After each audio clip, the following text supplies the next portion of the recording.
Rewa police ने आज 115 लोगों के चेहरे पर मुस्कान लौटाई है। बता दें कि पुलिस कंट्रोल रूम में विभिन्न स्थानों की पुलिस के साथ मंगलवार के दिन 115 लोग ऐसे थे जिनके चेहरों पर न सिर्फ मुस्कान थी बल्कि खोए हुए मोबाइल वापस मिलने की खुशी साफ नजर आ रही थी। बताया गया है कि मोबाइल गुमने सहित साइबर अपराधों में लगातार हो रही बढ़ोतरी के बाद संभागीय साइबर सेल ने हर थाने को एक्सेस दे दिया। इसके बाद से लगातार साइबर अपराधों में प्रयोग आने वाले मोबाइल और गुमने वाले मोबाइल फोन को थाने में मौजूद साइबर एक्सपर्ट द्वारा ट्रेस किया जाने लगा, जिसके चलते शहर के विश्वविद्यालय, बिछिया, अमहिया, कोतवाली, समान, चौराहा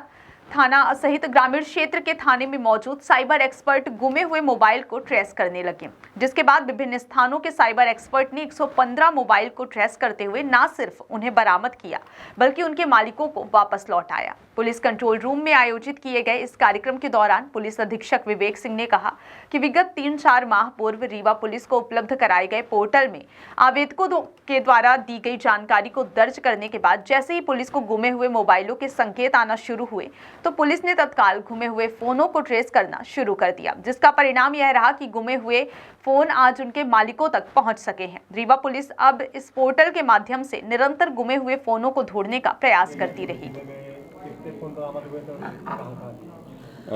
जैसा विदित है हम सबको, किसी आज के समय में फ़ोन एक बहुत ही महत्वपूर्ण आपके रिसोर्स है, आपके काम की चीज़ है। और कई सारे हमारे पास आवेदक आते थे, शिकायतें भी आती थी कि उनके फ़ोन गुम हो गए हैं या मिल नहीं रहे हैं या मिस हो गए हैं, चोरी हो गए हैं, इस टाइप की शिकायतें आती हैं। तो सभी शिकायतों को हमने इस माह हमने सभी को संकलित किया। एक पोर्टल हमको मदद के लिए मिला हुआ है, जो पिछले साल करीब 3-4 महीने पहले ही हमको मिला है। तो उस पर हमने पूरी जानकारी उसमें डाली है और उसमें टीम बना के फिर सभी सब डिवीजन्स में सभी थाने ने उस टीम बना के उसमें उसको ट्रेस किया है। तो इसकी मदद से हमको करीब 115 मोबाइल हमने ट्रेस करने में हमको मदद मिली है, जिसको आज हमने यहाँ पे सभी जो मोबाइल मालिक हैं उनको वापस किया गया है। और इस तरह का हम कोशिश लगातार करते रहेंगे कि जो भी मोबाइल्स ट्रेस हो रहे हैं उनको हम इनको आवेदकों को वापस करें। इसमें हम ये बताना चाहेंगे कि ये कई बार ट्रेस होते हैं तो कई ज़िले से बाहर हो जाते हैं, कहीं किसी बस में छूट गए, ऑटो में छूट गए, किसी अन्य उसमें छूट गए, तो उसकी वजह से ज़िले से बाहर कहीं आए, किसी के पास आए तो उसने जब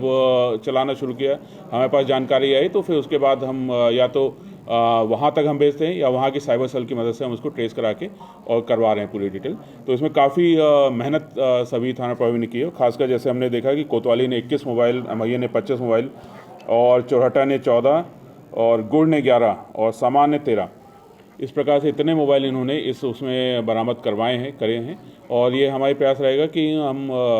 इसको लगातार इसको एक प्रक्रिया के रूप में इसको अपनाएं और हरदम जो भी मोबाइल है जल्द से जल्द हम कोशिश करें उनको बरामद करके उनके जो मोबाइल मालिक हैं उनको वापस करने की, क्योंकि बहुत सारे उसमें न सिर्फ एक पैसा होता है, उसमें 10-20 हज़ार 50 हज़ार का मोबाइल होता है, बल्कि उसमें बहुत सारी अन्य ज़रूरी इन्फॉर्मेशन होती हैं, फ़ोटो होते हैं, दस्तावेज होते हैं, जानकारियाँ होती हैं, और जो किसी अन्य के उसमें आ जाए या उनके पास से चली जाए तो उनको बड़ा नुकसान हो जाता है इससे। तो इसलिए ये पूरा प्रक्रिया की एक दो हमको संदेही मिले हैं, उनसे भी हम इसमें पूछताछ की गई है और उनका जो हमने लिंक आगे का निकाला है, क्योंकि जनरली जो फर्स्ट आरोपी नहीं है उनको कहीं ना कहीं से 2-3 लिंक के थ्रू उनको मिला है, तो उसको भी आगे हम लोग डेवलप करें इस चीज़ को। कितनी कीमत के होंगे सर ये मोबाइल के पकड़े? अभी ऐसा हमने बहुत आकलन नहीं किया, लेकिन अगर हम 20,000 या 15,000 भी अगर हम करें इसको एवरेज उसकी कीमत, तो करीब ये 10 लाख तक का इसका 10-15 लाख तक का इसका जा रहा पूरा। इसमें जो जानकारी हमारे पास आती है, IMEI नंबर और सारी डिटेल्स हम उसमें फीड करते हैं और जब भी उसको हमको उससे अलर्ट हमारे पास आ जाता है और अलर्ट आता है तो उसके बाद हम उसको उस हिसाब से उसकी पूरी जानकारी निकालते हैं। अगर अलर्ट हमको एक्टिवेशन का आता है तो अलर्ट के आधार पर हम उसकी जानकारी निकालते हैं और उसको फिर वहाँ से हम उसको जब्त करते हैं वहाँ से।